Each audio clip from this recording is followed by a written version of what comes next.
Le groupe Futur Média en deuil. Mamadou Diop Vincent, technicien à la RFM, n'est plus. Une mort qui a ému ses collègues de la radio qui n'en reviennent toujours pas. Vous les entendrez au cours de cette édition. La décision du président Sall de respecter les engagements pris avec les syndicats d'enseignants fait réagir les concernés. Le SAEMS salue l'initiative, même s'il reste quelque peu sceptique. La FEPES, elle, fustige le fait d'avoir été omis de la liste des bénéficiaires. Les personnes vivant avec un handicap veulent plus d'implication dans les politiques de développement. En partenariat avec Osiwa, cette couche vulnérable souhaite des aménagements dans le code électoral pour se sentir plus concernée par la vie citoyenne. Et puis en sport, tournoi UFOA, le Sénégal en demi-finale. Les Lionceaux ont obtenu leur qualification après avoir cartonné face à la Sierra Leone. Score 4-0. Voilà pour les titres. Le développement, c'est tout de suite.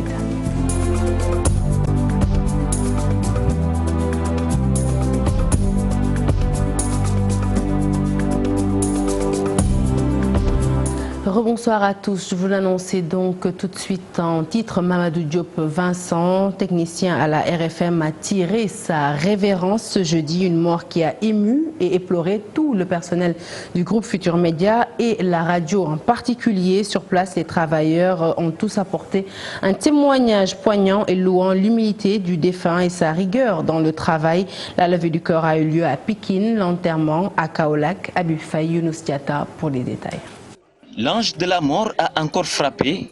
La RFM perd à jamais Mamadou Vincent Diop, un technicien connu pour sa détermination et son courage, une grosse perte pour ses proches collaborateurs. Mamadou Vincent Diop était quelqu'un qui respectait beaucoup le travail. Et moi, ce qui me marque le plus dans son parcours, c'est sa volonté à toujours aller de l'avant. Par l'appel d'un confrère de la radio, que j'ai appris la nouvelle, mais j'étais affligé. Je ne tenais plus sur mes deux jambes. Je me suis recouché. Et c'est sur cette chaise qu'il s'asseyait. Marie-Justine Diogo n'y croit toujours pas. Continuer la mission pour ne pas décevoir Vincent, son cri de cœur. Je suis resté déjà un moment à contempler la chaise, à regarder si je devais m'asseoir ou pas. Il aimait bien cette chaise-là. Vincent, c'était un technicien de la diffusion. Il sera déçu de ne pas nous voir continuer ce qu'il était en train de faire. On essaie de lui rendre hommage en faisant ce qu'il faisait. Le défunt technicien de la RFM a su marquer de ses empreintes la radio de par sa rigueur, témoignent les journalistes. Vincent était capable de s'oublier pour aider les autres au plan social. C'était quelqu'un qui n'hésitait jamais à suer quoi que ça coûte pour assister les autres, pour les aider à pouvoir exécuter leurs tâches. Quand tu te rappelles de cette ambiance-là, tu te dis que cette personne-là, je ne vais plus la revoir. Donc ce sera très difficile. C'est une grosse perte. Nous avons tous perdu. Mamadou Vincent Diop, un jeune parti à la fleur de l'âge, il a été enterré à Kaolack ce 13 septembre. Toute âme goûtera à la mort, que celle de Vincent repose en paix. Et que Dieu ait pitié de son âme, toutes nos condoléances à la famille éplorée. Nous parlons tout à fait autre chose à présent. Le président de la République qui a réuni le Conseil des ministres hier mercredi, jour de rentrée gouvernementale. Plusieurs dossiers ont été abordés, notamment l'apaisement du climat scolaire, la situation dans le monde rural, mais aussi la prochaine rentrée prévue dans quelques semaines. Les grandes lignes du communiqué émanant du Conseil des ministres parcouru par Aminata Mbaresso. Économique et social était à l'ordre du jour. Le chef de l'État exhorte le Premier ministre et l'ensemble des membres du gouvernement à redoubler d'efforts dans la réalisation des différents programmes et projets nécessaires à l'accélération de la croissance économique, à l'amélioration significative et continue du bien-être des populations et à l'apaisement du climat social et politique. Abordant l'impératif du déroulement optimal du processus électoral, le président de la République insiste sur l'importance primordiale qu'il accorde à la consolidation de la démocratie, de l'état de droit, ainsi qu'à un dialogue politique permanent et responsable.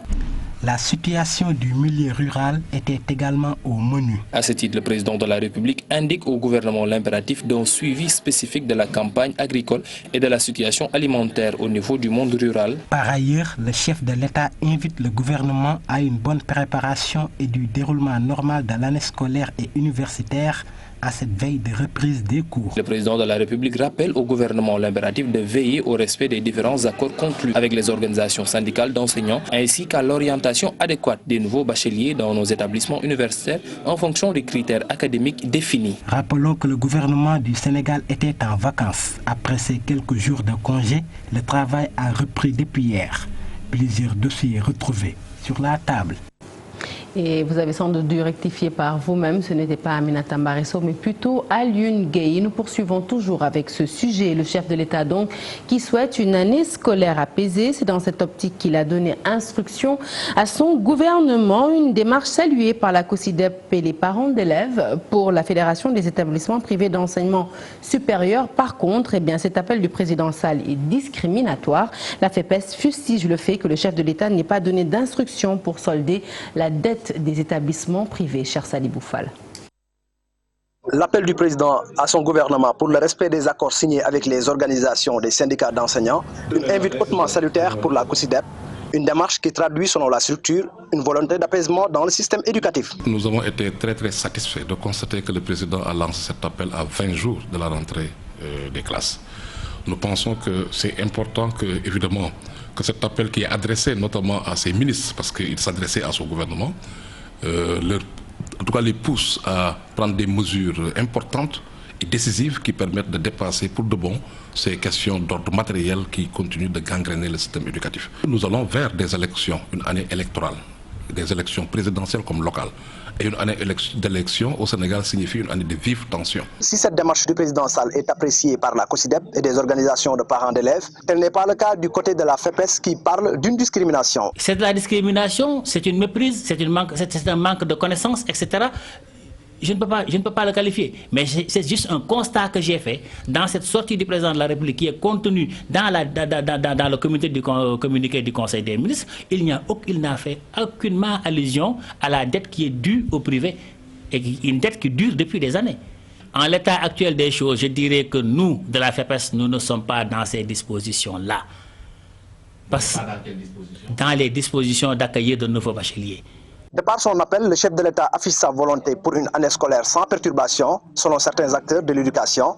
Toutefois, le problème risque d'être entier au niveau de l'enseignement supérieur, la FEPES n'étant pas dans les dispositions d'accueillir de nouveaux bacheliers tant que sa dette n'aura pas été soldée.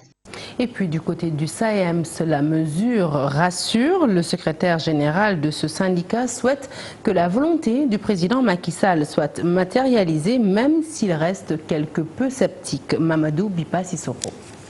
Respecter les différents accords conclus avec les organisations syndicales, un des souhaits exprimés par le président Macky Sall lors du dernier Conseil des ministres, marquant la rentrée gouvernementale. Saourou Sène, le secrétaire général du syndicat le plus représentatif du moyen secondaire, reste nuancé quant à cette énième annonce. La chanson qui revenait tout le temps, c'est le non-respect des accords. Et si à pareil moment, le chef de l'État lui-même adresse un message à son gouvernement pour que cette fois-ci qu'on respecte les accords, je ne peux qu'espérer en tant que Sénégalais. Maintenant, j'attends de voir. De toute façon, nous sommes des hommes avertis, nous resterons vigilants. Au vu des prochaines échéances électorales qui se profilent, cette année risque d'être particulière dans le secteur de l'éducation.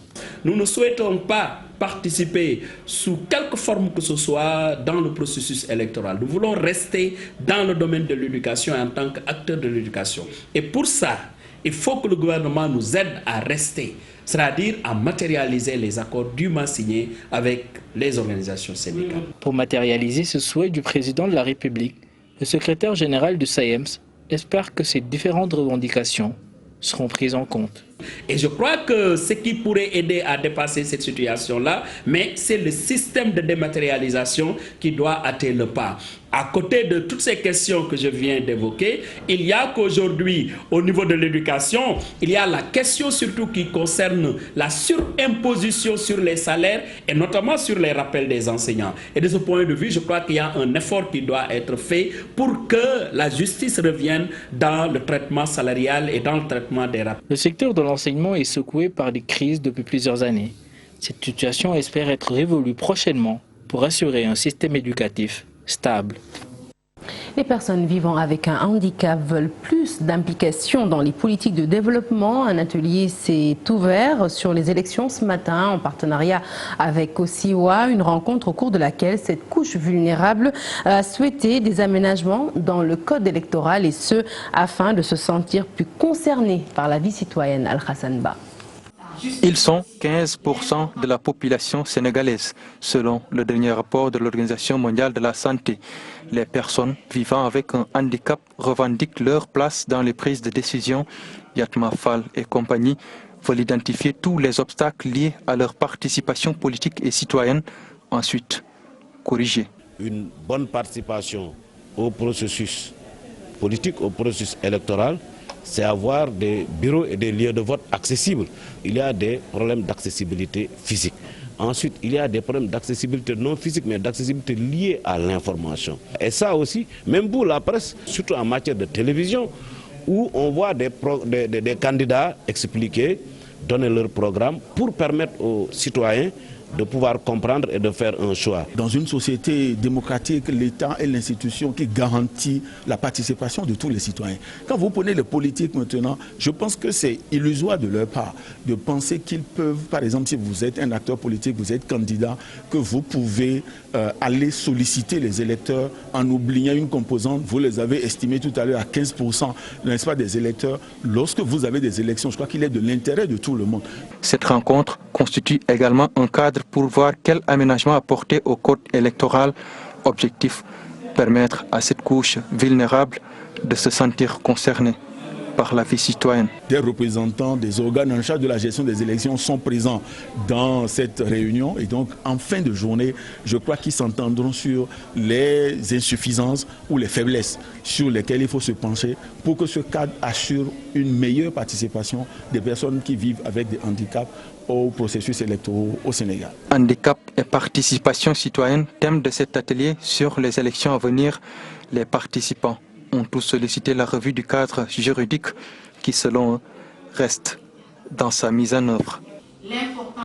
Et puis nous restons avec ce sujet, l'effectivité de la loi d'orientation sociale, loi votée en 2010. C'est ce que réclame Yatma Fall, président de la Fédération des associations des personnes handicapées. Selon lui, seuls 2 décrets sont pris en ce sens et les autorités avaient annoncé l'effectivité de la loi pour le 30 juin dernier. Mais jusqu'ici, rien du tout. Yatma Fall, toujours au micro d'Al-Hassan Ba.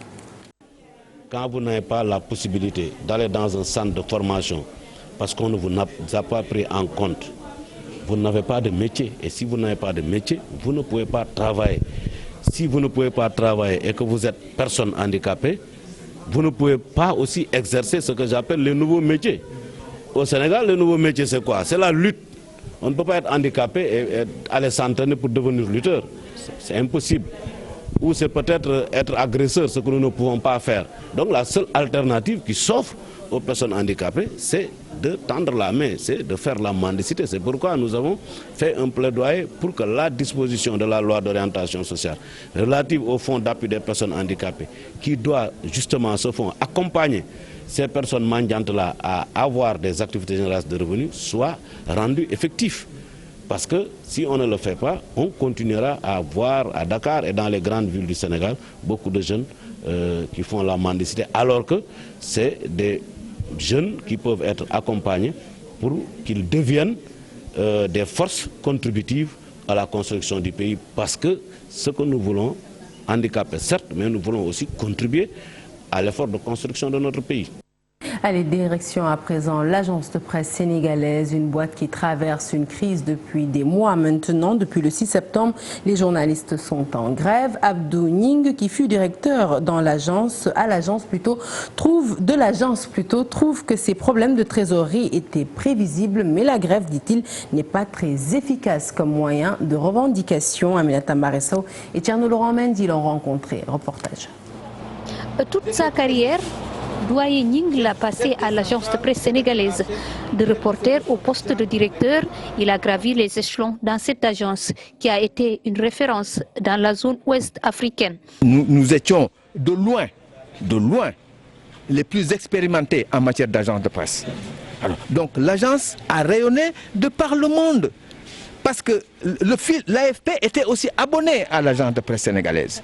Si on avait une information importante, l'AFP reprenait et diffusait sur son fil mondial. Aujourd'hui, c'est le blackout à l'APS. La boîte traverse des problèmes de trésorerie, ce qui est à l'origine de cette grève de 96 heures. Le peu d'argent que l'APS gagnait à travers les abonnements, je crois que les abonnements n'existent pratiquement plus. Et ça, ce n'est pas seulement unique à l'agence de presse sénégalaise. Toutes les grandes agences mondiales ont des problèmes depuis qu'Internet s'est institué. Toutes les grandes agences mondiales. Donc cette situation était prévisible. L'agence déjà, vous savez, un journal d'agence travaille dans l'anonymat. Nous sommes dans l'anonymat complet. Il y a 98% des Sénégalais qui ne savent pas ce que c'est que l'agence de presse sénégalaise, si l'agence existe. Donc si vous faites une grève, mais vous ne faites qu'enfoncer le clou. L'espoir est tout de même permis. Le doyen annonce la mise en place d'une commission de redressement sur instruction du président de la République. Je sais que de très bonnes conclusions ont été faites. Et les conclusions seront tirées pour faire de l'agence de presse sénégalaise une société nationale, dotée de moyens. Peut-être là, une bouée de sauvetage étendue aux travailleurs de l'agence de presse sénégalaise, aujourd'hui désespérés par des retards de salaire et des outils de travail en manque criard. Et à présent, direction Thiès pour parler d'un phénomène récurrent dans la capitale du rail, la maltraitance des équidés. Des charretiers et conducteurs de calèches sont pointés du doigt. Certains animaux perdent même la vie et très souvent dans des conditions tragiques. L'Association sénégalaise pour la protection des animaux, de concert avec la mairie de la ville de Thiès, mène une campagne pour traquer les malfaiteurs. Charanta Diop, ça y la tire. Ils sont aperçus dans tous les coins et recoins de la ville de Thiès en train de rendre d'énormes services. Toutefois, ces équidés de train, comme les chevaux et les ânes, exercent dans des conditions presque barbares parce que subissant une maltraitance indescriptible aux yeux du public. Ici à Thiès, c'est un fait qu'on constatait, n'est-ce pas? Mais aussi il y a surtout les plaies, les blessures, n'est-ce pas? Des traumatismes dus au coup, n'est-ce pas, à la charge, mais aussi aux harnassements qui sont défectueux, qui ne sont pas bons. Et ces harnassements-là blessent les équidés. Il y a aussi donc l'alimentation. Les équidés, on voit qu'ils sont mal alimentés parce que le système d'alimentation n'est pas bon. Et c'est surtout ces genres de traitements qu'on fait ici. Pratiquement chaque jour, on vit cela. Les gens nous appellent pour nous dire à tel endroit, vous trouverez un âne qui a été maltraité, qui a été laissé, n'est-ce pas, donc comme ça, à mort. Donc il y a eu aussi des accidents. Donc sur la route parce qu'il y a la divulgation. Mais ces cas de maltraitance sont journaliers pratiquement, n'est-ce pas? On est confronté à ces cas pratiquement chaque jour, surtout sur le côté des ânes. Ils sont très maltraités. Pourtant, aux yeux des autorités de l'Association sénégalaise pour la protection des animaux, ces équidés rendent d'énormes services et jouent un rôle considérable dans l'économie nationale. Ces équidés ont un poids économique dans le pays. Ce sont des forces de travail. Alors, quand on dit une force de travail, on doit l'entretenir pour avoir une bonne production quand même. Une campagne de sensibilisation a été lancée ici à Thiès. Des opérations sont menées sur le terrain pour mieux conscientiser les charretiers et conducteurs de calèches. Retour des pèlerins catholiques après 3 semaines de dévotion entre les villes saintes de Jérusalem, Rome ou encore Lourdes. Accueillis par le ministre des Affaires étrangères, les fidèles se disent fiers d'avoir suivi les pas du Christ. Ils affirment avoir formulé des vœux de paix pour le Sénégal et notamment pour les prochaines élections. Un reportage signé Chersad Boufal. Les 350 pèlerins catholiques sénégalais sont rentrés après un périple religieux de 3 semaines. De retour de Jérusalem, Rome et Lourdes en France, ces pèlerins ont été accueillis par le ministre des Affaires étrangères, Maître Sidiki Kaba. Je vous souhaite la bienvenue chez vous et dis Amen à l'ensemble des prières que vous avez eu à formuler pour le Sénégal, l'Afrique et le monde entier.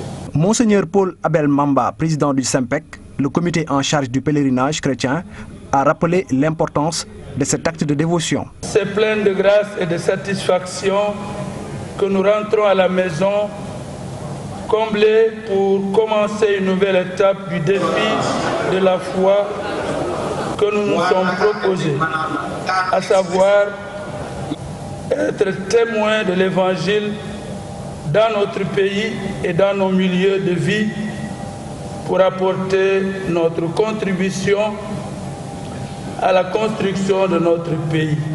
Ce privilège de faire ce pèlerinage que nous considérons comme une grâce, qu'il soit béni éternellement. Les pèlerins, pour leur part, se disent fiers d'avoir suivi les pas du Christ en Terre Sainte, des prières formulées à l'endroit du Sénégal. Ça me fait plaisir, ça me fait un grand plaisir, parce que ça fait la deuxième fois que je suis parti et je suis fier. Je suis fier d'être chrétien aussi. Beaucoup d'émotions, surtout des sentiments de joie, de paix et surtout beaucoup de bonheur. Donc on a été vraiment... on était heureux de faire ce pèlerinage sur les pas de Jésus-Christ en Israël, à Rome et ensuite à Lourdes. On a prié pour tout le monde, on a porté tout le monde dans notre cœur. On a surtout demandé la paix pour notre Sénégal. Les chrétiens catholiques du Sénégal rentrent d'un périple religieux de 3 semaines qui les a conduits de Jérusalem à Lourdes en France, en passant par Rome. Et puis à quelques jours de l'Achoura, le marché Castor bien approvisionné en légumes. Pour le moment, les clients viennent au compte-gouttes selon les vendeurs, mais ces derniers empochent tout de même des bénéfices. Par contre, certains d'entre eux comptent voir à la hausse le prix des condiments à l'approche de la Tamkharit. Habib Faye. À une semaine de l'Achoura, le marché est bien approvisionné en légumes. Pour une bonne sauce, il faut...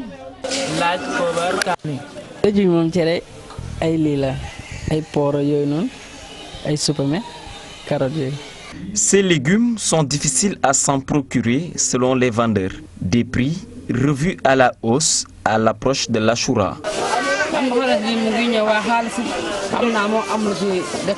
À cause de la cherté de la vie, nous sommes obligés de vendre nos condiments à des prix très bas. Et c'est une perte pour nous. Nous achetons à 600 francs et revendons à 500 voire 400 francs quelquefois.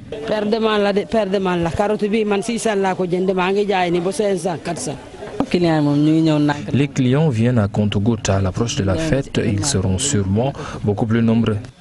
Parfois, il y a beaucoup de clients qui viennent acheter, mais parfois, ça reste nul quoi.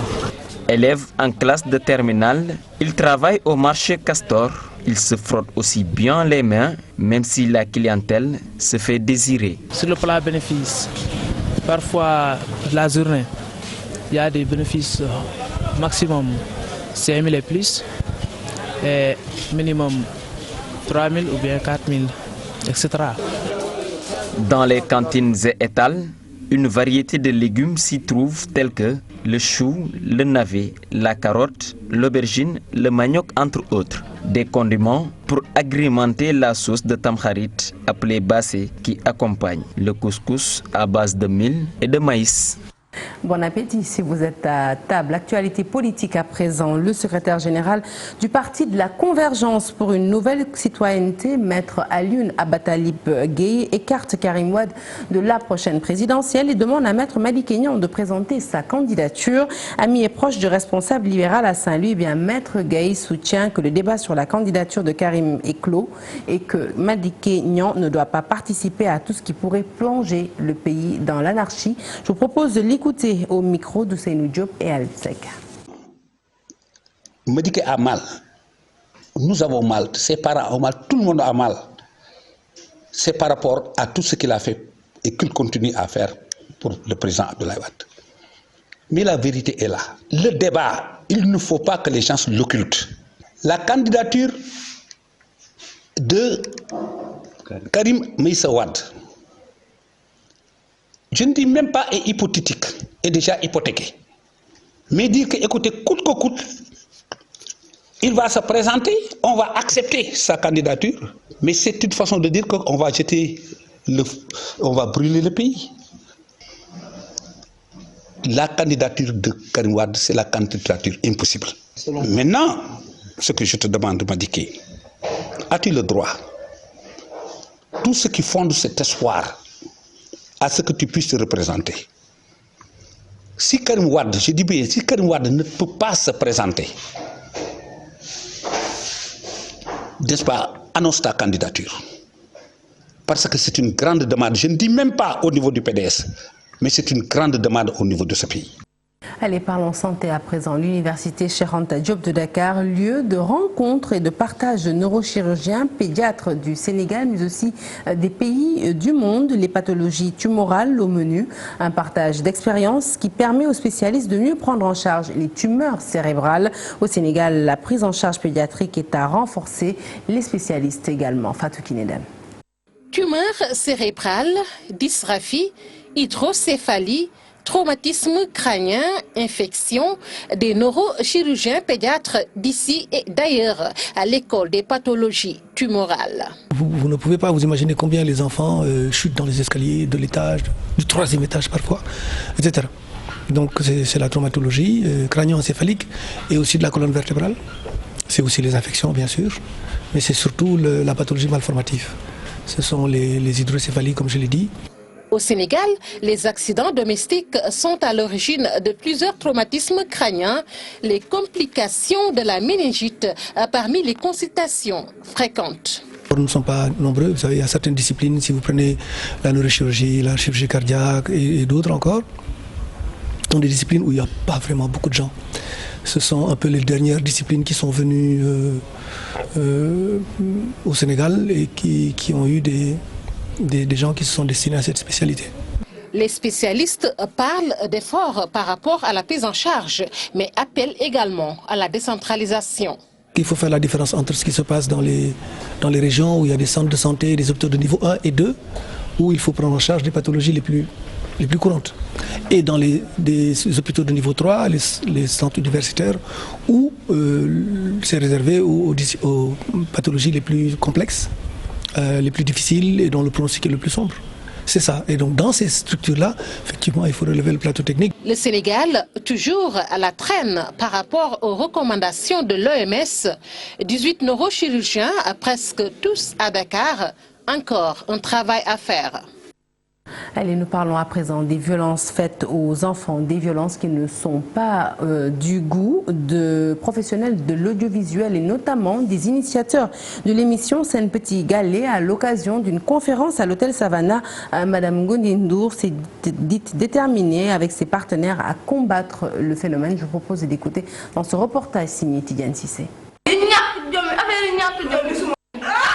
La télévision est un moyen efficace pour sensibiliser les populations sur les violences faites aux enfants. L'idée est bien comprise par l'émission Sen Petit Galet de la télévision Futur Média. Les initiateurs de la dite émission ont noué des partenariats dans le but de combattre le phénomène. Cette année, quand même, on a mis un accent avec, disons, le partenariat noué avec PASNEC et également avec le projet NEMA dans le but de promouvoir les activités liées peut-être à la diffusion de messages contre la violence faite aux enfants, contre le viol, contre pas mal de mots quand même qui tournent autour de l'enfant, toucher leur cible, les enfants, les parents, voilà, parce qu'il y a beaucoup quand même de problèmes qui tournent autour des enfants. Lutter contre les violences et les discriminations faites aux enfants, un combat quotidien qui nécessite une communication de masse. Et Sen Petit Galet est aujourd'hui une tribune très suivie. Sen Petit Galet est une émission qui est bien présente dans disons l'agenda culturel sénégalais. Donc chaque grande vacances c'est disons l'activité principale des enfants. Donc ça fait quand même 8 ans qu'on le fait et d'année en année ça prend de l'ampleur. Donc voilà, donc c'est une émission pour moi à la limite très importante. Sen Petit Galet constitue aujourd'hui peut-être disons un cadre de loisirs, d'enseignement pour les enfants. À travers le concept, les initiateurs de Sen Petit Galet et leurs partenaires entendent mettre fin au phénomène pour le bien-être des enfants. Avec ses 2,5 millions de passagers par an, l'aéroport de Diass, le premier de la sous-région et occupe la 3e position au niveau de l'espace CEDEAO. C'est en substance ce qu'a déclaré Ibra Biram Wan, manager d'Air Promotion Group. Il procédait ainsi à la présentation de sa nouvelle plateforme de distribution de produits et services pour les compagnies aériennes, une plateforme qui vient d'ouvrir ses bureaux à Dakar. Je vous propose de l'écouter au micro de Lisa Prera. Du point de vue de l'UEMOA, le Sénégal est le numéro 1. c'est le pays le plus développé en matière de transport aérien. Quel est l'indicateur? L'indicateur, c'est le trafic. L'aéroport de Dakar est l'aéroport le plus important de toute l'UEMOA. Le deuxième aéroport, c'est celui d'Abidjan, comme vous le savez. Dakar totalise à peu près 2 200 à 300 000 passagers par an. À cela, il faut ajouter le fait qu'aujourd'hui, le Sénégal a quand même une compagnie nationale. Elle n'en avait pas depuis quelques années. Malgré cela, elle occupait quand même le haut du pavé du point de vue de l'UEMOA. Avec l'arrivée de la nouvelle compagnie nationale, il est clair que c'est un rang qui va se consolider davantage. Du point de vue de la CEDEAO, le Sénégal est troisième, après le Nigeria et le Ghana. Maintenant, sur le dynamisme intérieur même du marché, nous avons quand même à peu près 300 à 350 agences de voyage ici au Sénégal qui ont une licence sénégalaise pour pouvoir exercer le métier et une cinquantaine qui ont une licence IATA pour être dans le réseau international, pour pouvoir commercialiser tout ce qui se passe ici. Bon, du point de vue maintenant du chiffre d'affaires global maintenant de ces agences de voyage-là, le Sénégal est classé deuxième. Allez, en sport, une fois n'est pas coutume, nous aurons un seul élément pour cette page des sports. Il s'agit du tournoi UFOA des moins de 17 ans. Le Sénégal en demi-finale. Les Lionceaux ont obtenu leur qualification après leur carton face à la Sierra Leone. 4-0 cet après-midi. Comme vous venez de le voir sur ces images au stade Alassane Djigo de Pikine. C'est la deuxième victoire en autant de sorties pour les protégés du sélectionneur Malik Daf. En demi-finale, le Sénégal va rencontrer le vainqueur du match Cap-Vert, Guinée-Conakry. Et voilà qui met fin à ce journal que je suis ravie de vous avoir présenté. Prochain rendez-vous de l'information, le tout en images à 0h. L'info qui se poursuit sur votre site www.igfm.sn. Excellente suite des programmes sur la TFM. Excellente soirée.